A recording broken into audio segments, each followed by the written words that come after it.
Estamos de volta com o programa Atlan Painel, falando sobre a arte de morrer bem. O livro tibetano dos mortos e também a técnica do Poa ou Poá. É isso aí. Então, no bloco passado, nós estávamos aqui nos questionando se uma pessoa que viveu toda a sua vida rezando, tentando fazer o bem, mas na hora da morte teve um sentimento negativo terrível como sendo o seu último sentimento. Alguém assim entra bem ou mal na espiritualidade? Por incrível que pareça, entra mal. Depois essa pessoa será ajudada pelos méritos que ela tem, mas ela entra mal. É impressionante como a questão quântica de cada momento, né? O que você colapsa sobre você mesmo, determina o império daquele momento como se ele fosse uma eternidade. O império do momento presente, ele é muito mal compreendido pelo nosso psiquismo, mas ele é indelével ou inexoravelmente sentido com todo o peso naquele segundo, né? Então, se eu senti algo muito forte negativamente na hora da morte, mesmo eu tendo sido um santo, eu morro mal. Como eu, entre aspas, sou do bem, apenas fui fraco ou vibrei mal naquela hora, em algum momento, depois da minha chegada na espiritualidade, quando existir condições, né, quando eu me limpar espiritualmente, quando aquela explosão negativa que eu criei deixar de existir, marcada no meu espírito, aí amigos espirituais se aproximam, porque a gente nunca morre só. Nenhum ser humano, ao morrer, chega no outro lado e está sozinho. Nós podemos não ver quem está lá, que nos ama, tentando nos dar a mão, tá certo? Mas tem. Ninguém está só.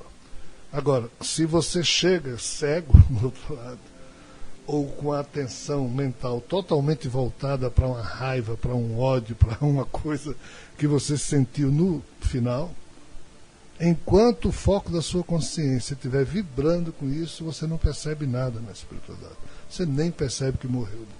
Pode nem ser ajudado, né? Não tem como ser ajudado. Você ainda está numa faixa de vibração muito própria.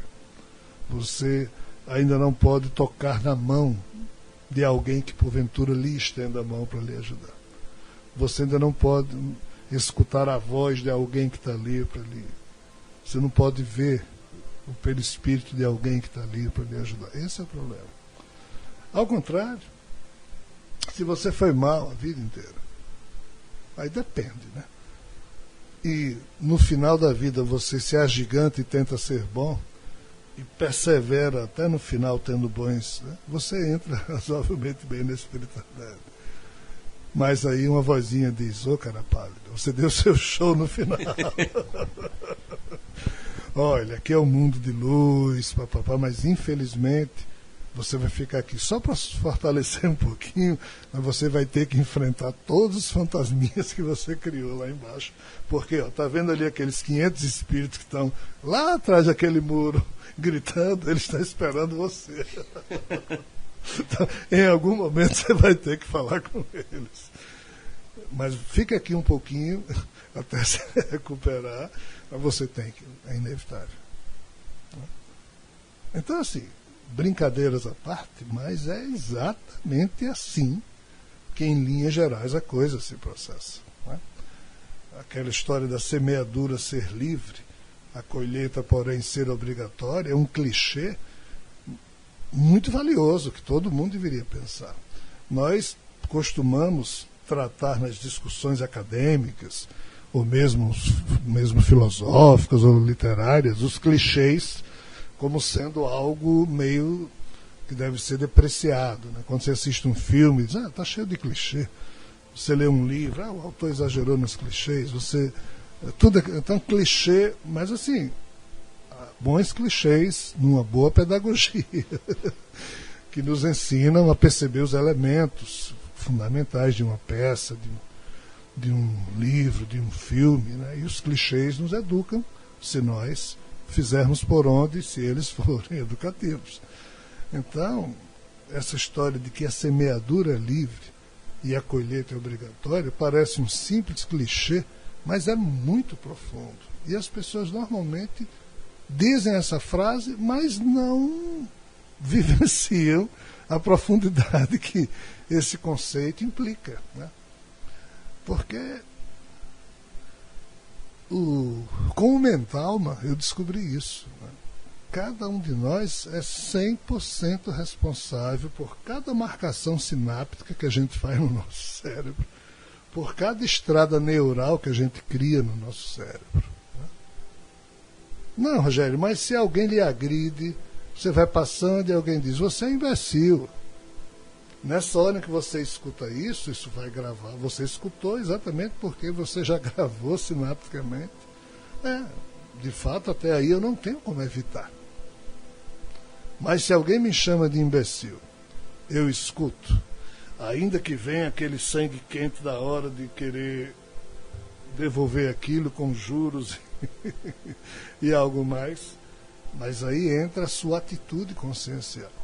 Se você se controlar, usar a sua bagagem espiritual para se controlar e pensar assim, se essa pessoa está me chamando de imbecil, seguramente boa coisa ela talvez não esteja sendo, talvez esteja perturbada nesse momento, ou talvez o imbecil seja ela por estar me chamando de imbecil, porque isso é uma agressão. Eu não vou me trocar com essa pessoa. Falar assim é fácil, o difícil é na hora você agir desse jeito. Tem elementos para segurar. Mas aí é que está a história. Mas você tem a opção de segurar. É livre. É sua opção livre. Você segurar. Não, mas se eu segurar eu vou parecer covarde. Pouco importa. É a opção do seu livre-arbítrio. Você se agigantar ali naquele momento e não deixar se influenciar por aquilo. Aí aquilo não se enraiza no seu cérebro e não é marcado na sua mente espiritual. Porque você mesmo, naquele instante, está usando a sua atitude mental, né? Porque quem se define como você é você próprio. Você se constrói a cada segundo da sua vida. Então, na hora que você se agiganta e olha assim para a pessoa com alguma tolerância, com alguma compaixão, ou mesmo com um sentimento de desprezo por alguém que está sendo violento com você, e faz assim com a mão, como se tá bom, deixa para lá.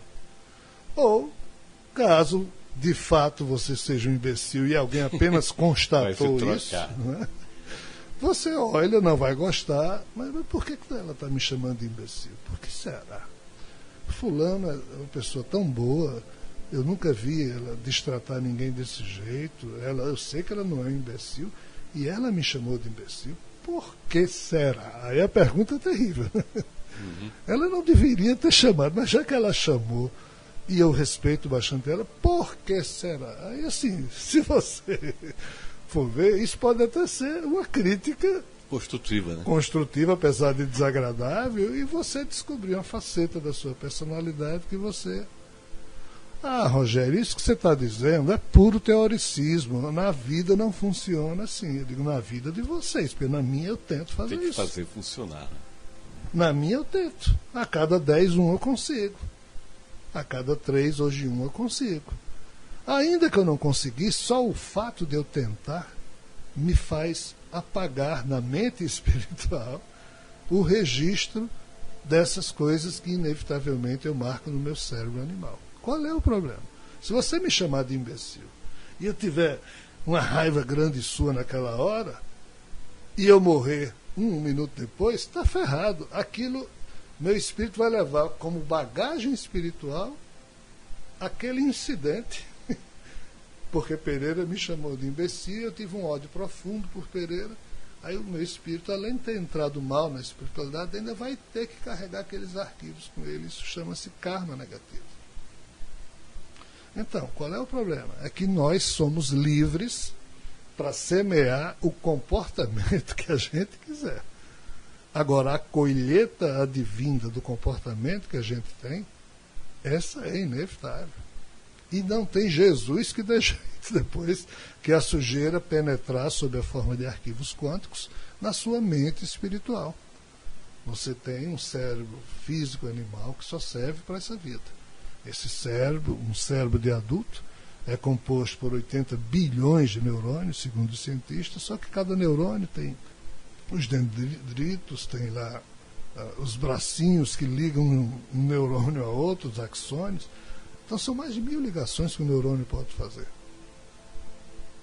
Cada ligação dessas a gente pode entender como uma estrada neural entre neurônios. Tá? Cada pensamento, cada sentimento que um ser humano tem que ter uma estradinha dessa que surge antes dele falar, antes dele pensar. Porque tem o pensamento eferente, mas isso é outra história, que ocorre no nosso psiquismo antes do nosso pensamento mesmo existir. Mas pouco importa. O fato é que esses 80 bilhões de neurônios criam, em média, mais de 100 trilhões de estradas neurais, que são as ligações entre eles. Eu, Rogério, sou responsável por cada estrada neural dessa, que eu deixo. Nós que fazemos as estradas. Né? Exatamente. Ou passivamente, ou ativamente. Então, o Mentalma, que é a yoga do cotidiano, me ajudou exatamente a ser eu mesmo o organizador da minha consciência. Então, hoje, estamos aqui no final de 2015, início de 2016, eu, Rogério, sou 100% responsável por cada estrada neural que existe, tanto no meu cérebro físico animal, como na mente do espírito que me anima. Por quê? Porque eu tenho consciência do processo. Eu não posso mais me dar ao luxo ou beneplácito de me julgar ignorante nesse assunto e ser Maria vai com as outras. Entendeu?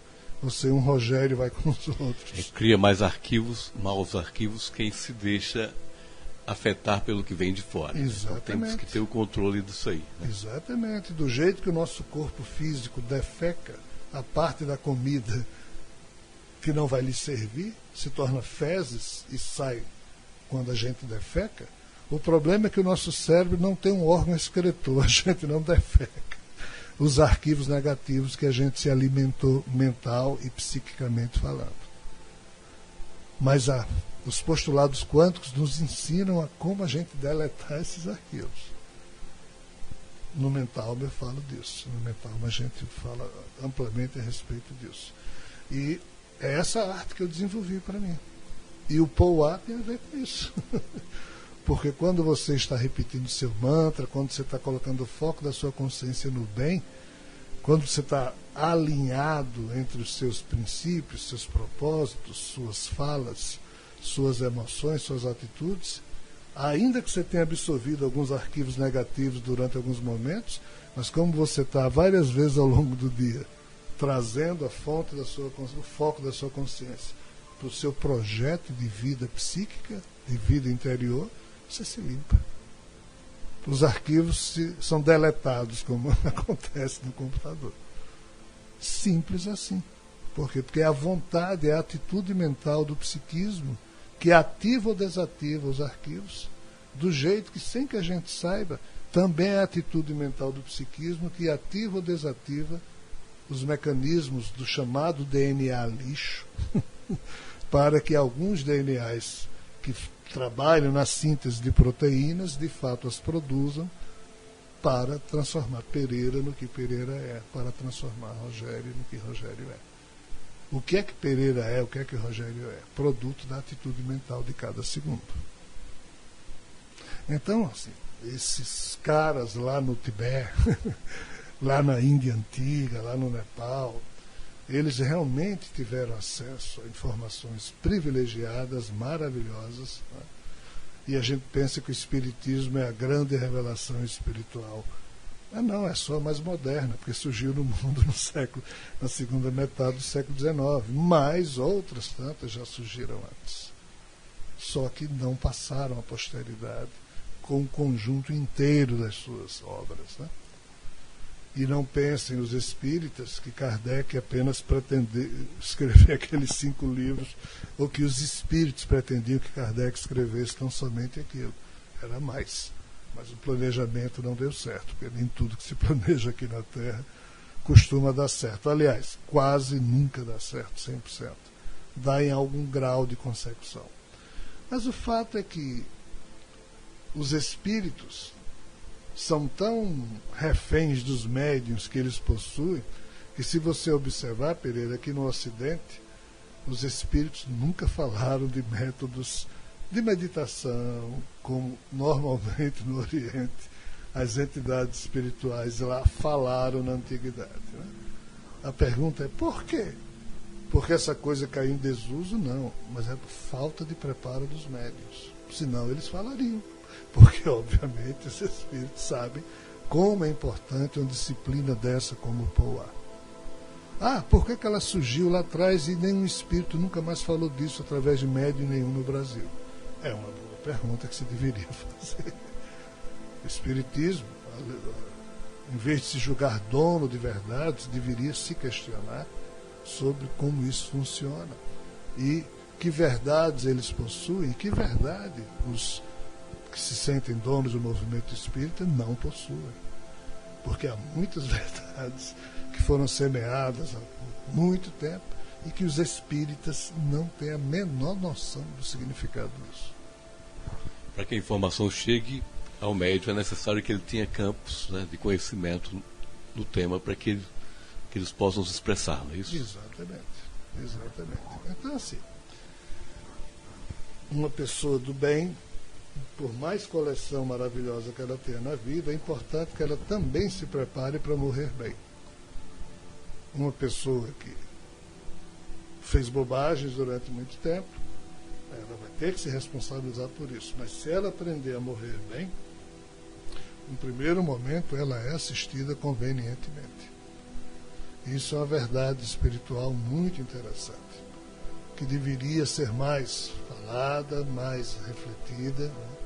Isso deveria estar sendo contado em cadeias. Né? Quando eu comecei a dar palestras nas cadeias, aqui no Rio Grande do Norte, você também estava lá comigo, nós estávamos juntos, né? A minha intenção era chegar até a arte do Poá. Né? Porque quando você está desesperado, depois de ter cometido não sei quantos crimes, qual o tipo de motivação que você pode ainda? Você não tem motivação. Mas se alguém chegar para você e mostrar, mesmo você tendo feito isso, se você daqui para frente cultivar uma atitude mental diferente, você vai ter que administrar tudo que você fez. Mas se você começar agora com essa atitude mental, semeando bem, então através de exemplos, né? Então você pode dar um final de vida minimamente decente no sentido do psiquismo ou de crenças psíquicas a presos que estão 40, 50 anos aí, que vão ficar presos, prisão perpétua, seja o que for. Né? Mas nós conseguimos ainda dar palestra, acho que 1 ano por ali, sei lá quanto tempo. Por aí, mais ou menos. Depois paramos, por quê? Porque o sistema não ajuda, ao contrário, né? Fica criando complicações e você termina se expondo demais. Né? Qual é a importância da respiração nessa questão da arte de morrer bem? A princípio, a arte de morrer bem do Bardo Todol, ela se preocupa basicamente com o jogo da mente, né? Ou seja, com o fluxo de pensamentos que são traduzidos através daquilo que eles chamam de mantra e que nós chamamos ocidentais de oração. Né? Então, o importante na arte do Poá é exatamente o mantra que você diz e a sensação que aquilo provoca no seu psiquismo. Especificamente a arte do Poá, essa arte já apresenta a atitude mental como sendo algo tão conclusivo, algo tão, um princípio ativo tão forte que de fato comanda o seu espírito, que eles colocam o painel psíquico do mantra, da repetição, do pensamento.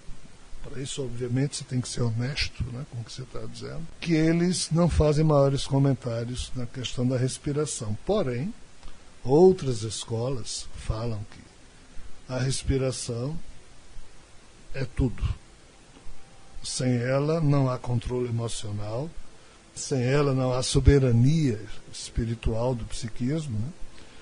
E eu devo dizer que na hora da morte do corpo, né, eu estava deitado lá na sala de operação e eu estava exatamente, a anestesia não era geral, e eu estava exatamente deitado ali há umas 2 horas, sei lá quanto, e a todo momento eu estava fazendo minha respiração profunda, ou seja, o meu pranayama, o meu ritmo espiritual, que eu mesmo criei, e não é o ritmo que, se eu não prestar atenção, o meu corpo fica respirando lá de um jeito automático, né? Um processo involuntário. Mas a respiração é o único processo do corpo que pode ser involuntário, mas também voluntário se você definir como vai ser a sua respiração. Então, nas minhas práticas, no Mentalma, eu criei o meu próprio ritmo respiratório. Penso que isso foi o mais importante que eu fiz na vida. E eu estava lá deitado, em cima de uma cama, sendo operado, mas como eu estava consciente, eu estava o tempo inteiro aprofundando minha respiração. Tanto é que o próprio médico lá brincava: o que é que você está fazendo? Não fazendo nada, estou só respirando. Então, assim, associado a isso, eu repetia de vez em quando mentalmente o meu mantra, né? Mas a respiração sem o mantra, como eu sou, entre aspas, alguém que repousa em si mesmo e no que mais de sagrado existia em mim, eu não preciso necessariamente de um mantra porque o que eu faço com a respiração já me, entre aspas, pacifica. Então a vibração é pacífica na hora da morte. Pelo menos ali era. Pode ser que se eu na próxima vez que eu morrer, que espero seja definitiva, eu também espero poder chegar lá, ao último momento dessa forma, mas às vezes pode ser que não, aí dependa de uma série de circunstâncias. Mas eu tento me preparar para tanto, continuo tentando me preparar. Mas assim, no meu caso, eu penso que a respiração também já me daria a pacificação emocional e espiritual, que também nos abre a porta no outro lado. Mas, por segurança, eu prefiro investir nos dois.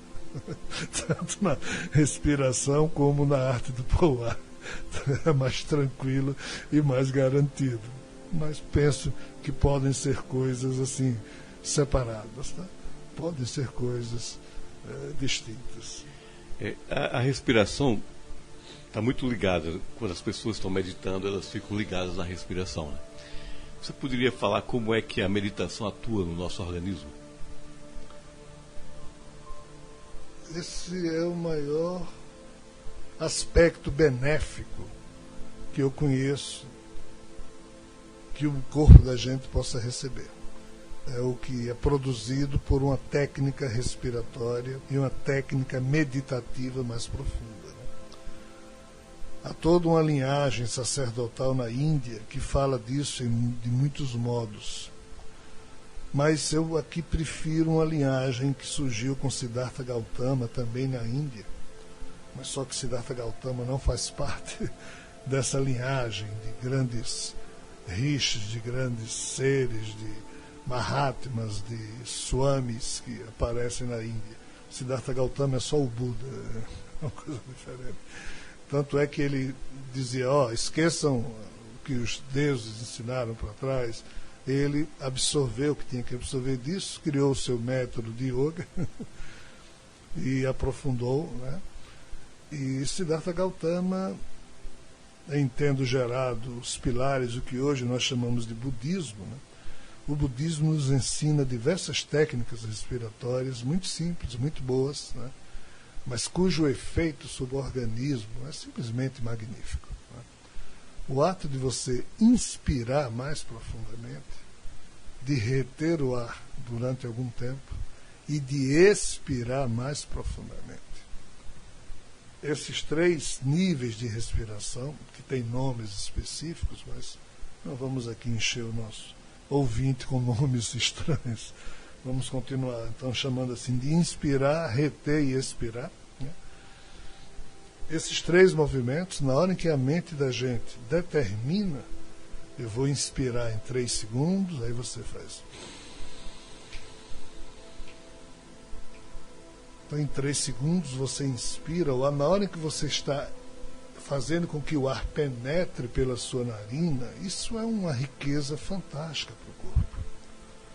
E como tudo tem uma componente astral, então na hora em que seu corpo físico está adquirindo o oxigênio do ar, vamos falar assim de forma simbólica, o seu corpo espiritual nessa hora também está adquirindo, vamos assim dizer, o oxigênio prânico, ou seja, o prana, que é uma energia fabulosa.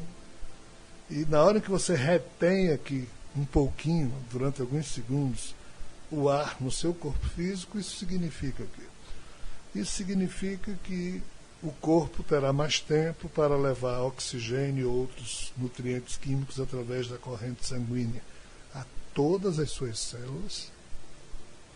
E quando uma célula deixa de receber, na hora da respiração, essa riqueza, ela não se desenvolve como poderia, como também a célula que solta sua sujeirinha no sangue, o sangue volta no seu circuito, né? Passa pelo pulmão, o pulmão retira as impurezas, aí quando você expira, ou seja, solta o ar pelas narinas, né? A sujeira, entre aspas, sai. Nessa hora aqui, os arquivos negativos que a gente deletou, simbolicamente falando, ou quanticamente falando, né? Um ou outro elétron que se encarrega de levar essas marcações para fora do nosso corpo saem pela expiração. Né? Da mesma forma, o corpo espiritual, que está ligado ao corpo físico, se ele quiser e precisar, ele também poderá vibrar nesse ritmo. Né? Então, assim, você só consegue fazer esses pranayamas em atitude meditativa. Você não tem como fazer isso cantando, você não tem como fazer isso dando uma aula. Possível é, eu já consigo em algumas horas, mas assim, a maior riqueza você produz para o seu próprio corpo, para o seu próprio psiquismo, quando você faz uma meditação tranquila, relaxada, num ambiente em que você esteja só, ou pelo menos as outras pessoas não façam lá muito barulho, nem fiquem lhe chamando ou lhe incomodando. Então, a importância da meditação para a saúde do corpo, para o equilíbrio corporal, para a limpeza vibratória do corpo, limpeza mesmo físico-química biológica do corpo, para o espírito também, para enriquecer a vibração dos chakras, para o circuito dos chakras e das artérias e veias, não desse corpo físico, mas do corpo espiritual, chamado de nadis, da simbologia mítica dos hindus, ou seja, todo esse conjunto trabalha o quê? A sua energia pessoal. Né? O ar que entra, o ar que sai, o alimento que entra, o alimento que sai, o pensamento que chega, o pensamento que vai. Tudo isso passa pela sua energia pessoal e é trabalhado. O bom é quando você é o senhor desse processo, o bom é quando você se assenhora. Você não pode impedir o que vem. Mas quando você se assenhora do processo, você se torna soberano, senhor do processo, aí tudo que sai de você, isso aqui você é 100% responsável. E mesmo naquilo que vem, o modo como você vai guardar isso ou deletar, também você é senhor desse processo. Não de impedir que tal coisa venha, mas de como você vai lidar com aquilo. Né? O budismo nos chama a atenção para o modo como a gente direciona os nossos pensamentos. Porque essa é a arte budista de se assenhorar do processo do controle psíquico individual. Então a meditação é tudo nesse sentido, porque no momento em que você medita, você consegue pôr em prática todas essas questões. E quando você para os pensamentos, a mente relaxa e isso aí dá um ganho energético também, né? Sim. A pessoa fica mais para cima, mais feliz, Sim. mais contente. A mente relaxa no sentido de que os pensamentos fluem mais lentamente, até mesmo fluem mais espaçadamente entre um e outro, e com o tempo até deixam de fluir. Só que isso aqui é muito difícil ser alcançado.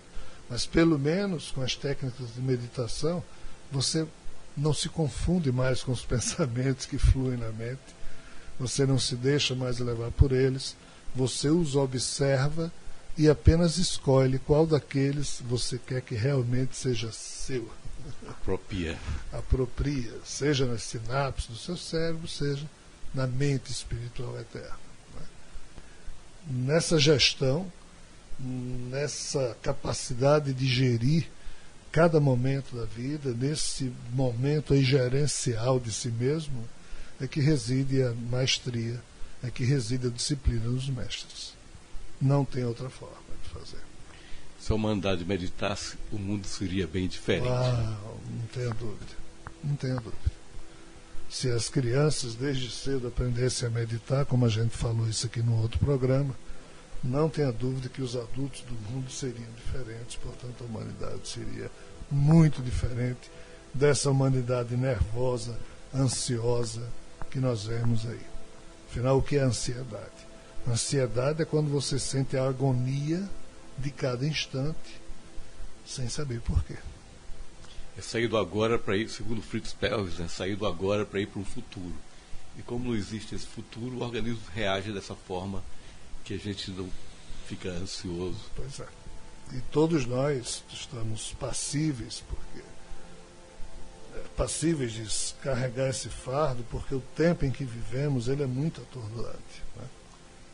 O ser humano ele nunca foi preparado para esse tempo.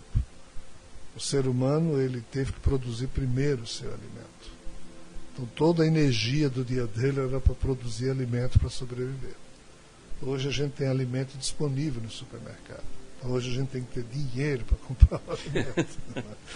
Então assim, essa época que a gente está vivendo, em especial nos últimos séculos, né, em que a ciência vem preenchendo a nossa vida com 1001 facilidades, mas nós não temos sabido encontrar a melhor maneira psíquica de nos portar, e a ansiedade ocupa a garagem do nosso psiquismo, quando outros veículos emocionais poderiam estacionar nessas garagens. Mas... Por isso que o estresse é uma palavra bem em moda hoje em dia, né? Pois é. Então você pode lidar com isso de duas formas: se educando ou tomando comprimido para se acalmar. A farmacopeia que é mais é que você compre, né? Porque se você sozinho resolve os problemas, quem é que vai comprar os remédios? Né? Então, quem tiver ouvidos, ouça e cuide de si mesmo. Mas se você não cuidar de si mesmo, outros cuidarão. Esses outros é exatamente o que o mundo coloca para cuidar da gente. E haja remédio. Espero que você tenha gostado do conteúdo do nosso vídeo. E se você chegou até aqui, significa que você tem interesse em aprender mais ainda sobre a revelação cósmica e todos os painéis que fazem parte desse conhecimento. Por isso, gostaria de convidar você a conhecer a comunidade Orbum, a nossa plataforma e aplicativo de ensino com milhares de horas de conteúdo sobre os mais diversos tópicos e assuntos. É só tocar no link que está na descrição desse vídeo para conhecer e se juntar à nossa comunidade de estudos sobre a revelação cósmica.